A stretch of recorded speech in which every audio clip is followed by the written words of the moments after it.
Olá, bom dia! Você está assistindo ao Repórter Visual, um programa acessível da TV Brasil.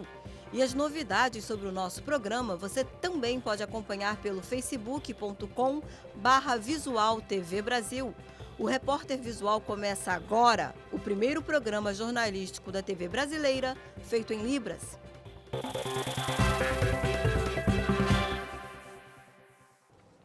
13,5 milhões de brasileiros vivem em favelas. Esse público representa um importante mercado consumidor. O levantamento divulgado recentemente revela que, por ano, moradores de aglomerados movimentam quase 120 bilhões de reais.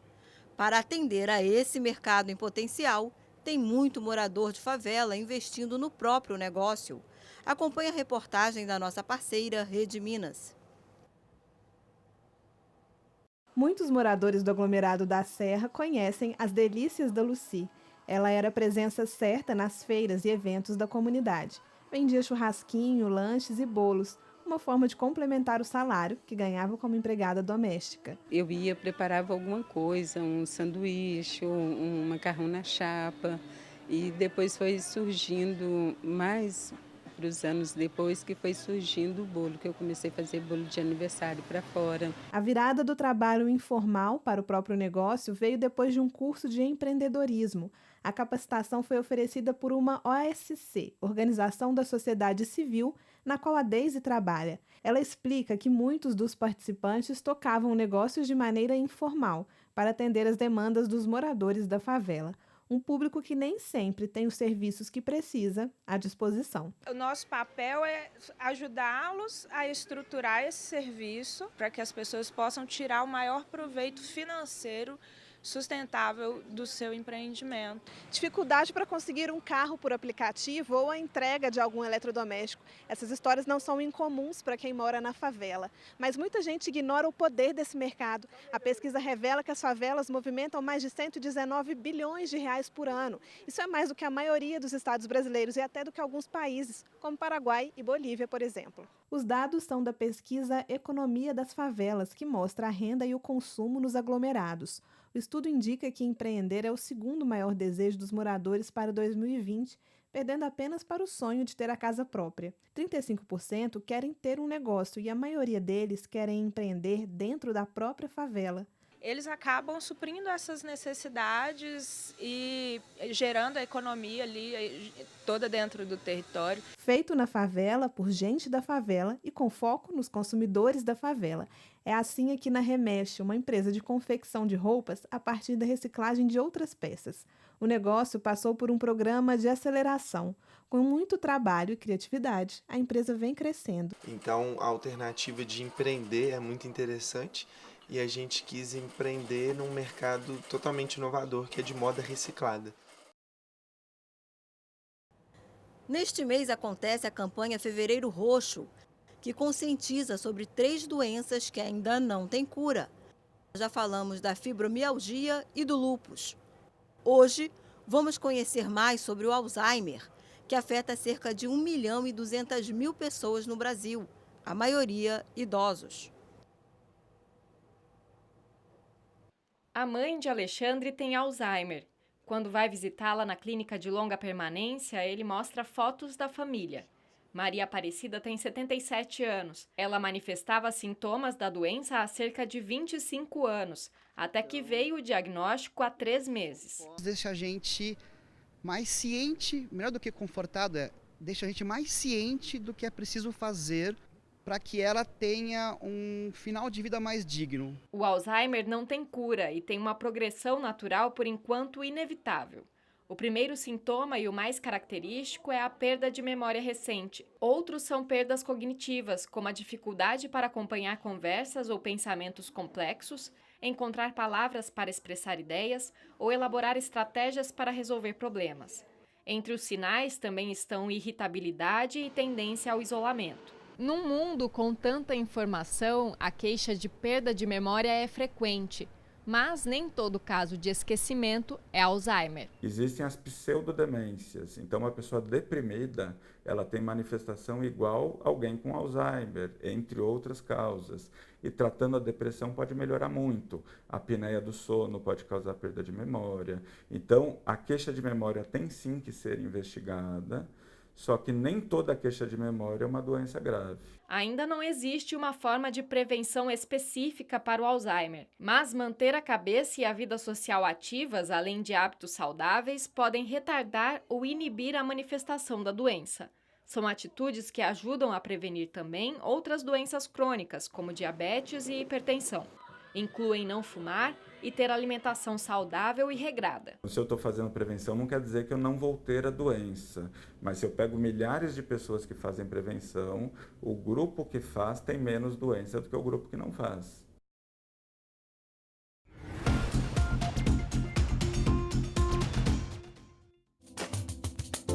Lazer.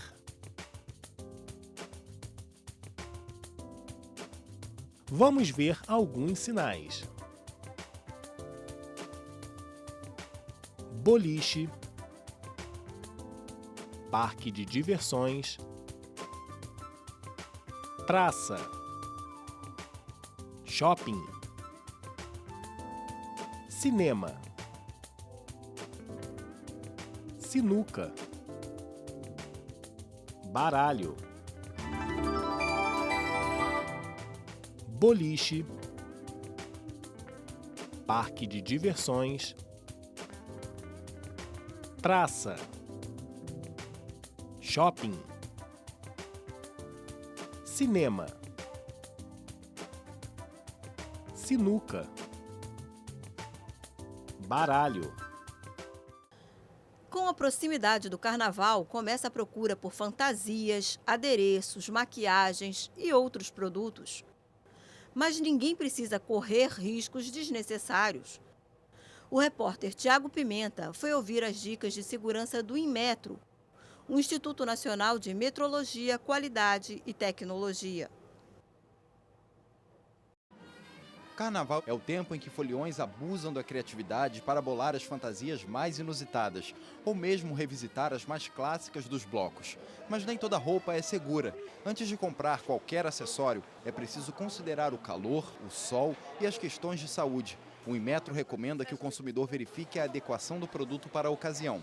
O Inmetro trabalha com uma regulamentação de etiquetagem têxtil no âmbito do Mercosul, que prevê alguns cuidados, a informação do fabricante, do fornecedor, informação de origem e outras informações importantes que devem constar na etiquetagem têxtil das fantasias. Quando as roupas e acessórios forem utilizados por crianças, fazer a escolha certa é ainda mais importante, já que muitos acessórios de fantasias são classificados como brinquedos e também precisam de certificação. É importante que o consumidor verifique o selo de identificação e, se o brinquedo associado à fantasia não apresentar o selo, denunciar na nossa ouvidoria. Faltam 3 semanas para o Carnaval e a procura por fantasias e acessórios nesta loja no centro do Rio só aumenta. Por aqui, as pessoas gostam mesmo de customizar a própria fantasia. E a gente veio saber dos consumidores o que é importante na hora de fazer a escolha. A gente está priorizando por coisas leves e coloridas, que não vão...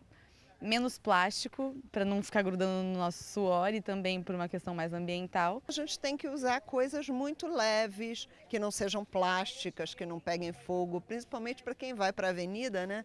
Porque a coisa lá é muita gente, é muito tumulto. Eles procuram customizar suas fantasias com muito glitter, muito paetê, muito brilho, e saias, máscaras, arquinhos, pena, pluma. Outros acessórios que não podem ser esquecidos são o filtro solar e a camisinha. As embalagens dos preservativos devem conter a marca do Inmetro, data de validade e instruções de uso. A venda avulsa só é autorizada em campanhas do Ministério da Saúde. É importante também comprar em estabelecimentos do mercado formal. Um dos transportes públicos mais utilizados nas grandes cidades, o ônibus, é uma paixão para alguns e até virou objeto de estudo. Você sabe o que faz um busólogo? Veja agora na reportagem da nossa parceira TVE da Bahia. Eles fazem parte do cenário das grandes cidades. transportam milhões de pessoas todos os dias. No trânsito, lá estão eles, levando os passageiros para trabalho, escola, faculdade. Para muita gente, andar de ônibus não é nada agradável. Quanto menos tempo ficar dentro do veículo, melhor. Mas tem uma turma que enxerga os busões com outros olhos e os tem como verdadeiros objetos de estudo. Vivem assim, fotografando e catalogando todo tipo de ônibus que encontram pela frente. Eles são os busólogos. É aquele cara que gosta de ônibus, que entende de ônibus, que estuda o ônibus e que também cataloga e fotografa e tem um acervo grandioso sobre transporte público. O fascínio desse pessoal pelos grandões de ferro muitas vezes começa na infância. Eu sou filho de rodoviário, desde a infância prestava atenção nos detalhes dos códigos dos ônibus, das linhas, para onde é que elas iam, então esse fascínio veio desde essa época. O encanto dessa galera é tão grande que muitas vezes rende histórias inusitadas. Passou uma viatura da polícia, tive que parar as fotos, pegar a câmera e mostrar foto por foto que estávamos fazendo fotos de ônibus para colocar nas nossas páginas. E não estávamos ali pensando, arquitetando algum assalto a ônibus. Hoje, eles se juntam a outros mais de 13 mil adeptos da busologia no Brasil, segundo estimativas. Para difundir ainda mais a atividade, não apenas como hobby, cada um levou a paixão para as redes sociais. Também prestam importantes serviços à população. A gente pegou um pouco do nosso conhecimento que a gente tem sobre os ônibus de Salvador e transformou em algo produtivo para a população, que é as informações do transporte público. Lá a gente fala sobre linhas de ônibus, curiosidades, frota, frequência. E o Repórter Visual fica por aqui. Pelo WhatsApp, você tem um canal direto de comunicação com a gente. Anota aí o nosso número, 021 974 522 300. Tchau!